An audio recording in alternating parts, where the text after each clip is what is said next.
Logronyo sa Soperadio. Gam ug ipatay sa iyang maguwang kagabi sa Karkar. Anong report? Super Guam, Logronyo, Super Guam. Go ahead.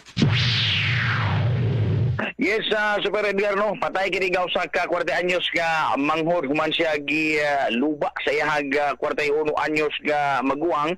Gumikan lang sa ilahag panagtagay kiniga maong insidente nahitabo ni dito sa Dakbayan sa Karkar kagabi dito ni sa may barangay Luwer, sitio Luwer Taog, Barangay Bayadulid, Dakbayan sa Karkar. Kining 40 anyos, minyo ni kining mao nga biktima nag-angkon ni og di buminos.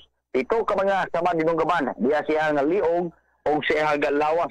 Samtang nakasibat ni ang iyahag maguwang na 41 anyos kisa bingong gawa siya nga pagkalango sa ilim ng magubog, dinudahan sa nga kabanay. Ito ang mga higala nga nagumo ni sa ginadiling drogas.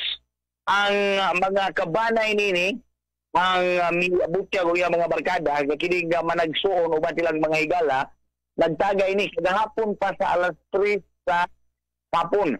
Antod na kagabi, pagka alas 9 sa gabi, nakugang na lang sila samtang nalingaw sa dito og video key na nikalit lang og dagan kining biktima og nahagba diya sila purtahan ug nagkadugo gisunod siya siyang isuon nagkapaniraon tani nga biktima purtahan apan naabli dito sa dito gitiwasan siya pagdunggab makadaghan nga higayon na siya ang iyang mga kabanay ug mga higala gumikan kay wa maglalis kini nga managsuon nalingaw ra dito tagay og kanta-kanta apan kalit lang dito og dahil kining suspect, wababantay nga stakan ang biktima na sa liog, mautong nakadagan apan gituwasan sa suspect.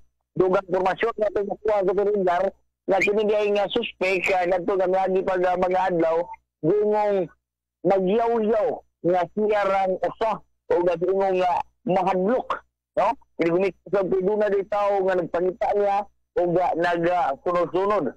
Daw doon namin siya hallucination. Ito nila nagpunta ni sa pagtagumon sa legal nga drugas, mao ni rason posible nga iyahang gitudab ang iyahang manghod. Ito ba Logronyo sa GMA, di ba naman Super Radio, dapat to.